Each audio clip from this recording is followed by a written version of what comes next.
Sementara itu, saudara, pihak kepolisian Polresta Banda Aceh bersama jajaran Polsek mulai meningkatkan pengamanan dan patroli. Hal tersebut dilakukan akibat semakin maraknya kasus kekerasan dengan menggunakan senjata tajam di wilayah hukum Polresta Banda Aceh. Peningkatan pengamanan dan patroli dilakukan personil kepolisian untuk menekan maraknya kasus kekerasan dengan menggunakan senjata tajam di wilayah hukum Polresta Banda Aceh. Pihak kepolisian juga meminta masyarakat untuk melaporkan jika menemukan perkumpulan maupun kelompok yang memiliki ciri-ciri yang akan melakukan tindakan tawuran maupun kekerasan.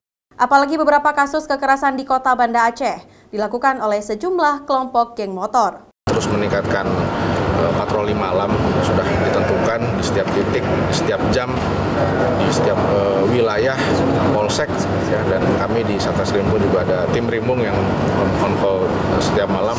Ya sebenarnya ya untung pada malam hari, pada malam kejadian ini pun juga termasuk kami cepat langsung bergerak, dan di hari Minggunya juga langsung kami mendapatkan pendapat. Artinya kita tidak lengah dengan hal-hal seperti ini, gitu ya. Kita bergerak cepat dan kita langsung menindak tegas. Gitu. Pihak orang tua dan sekolah juga diminta meningkatkan pengawasan kepada anak-anaknya.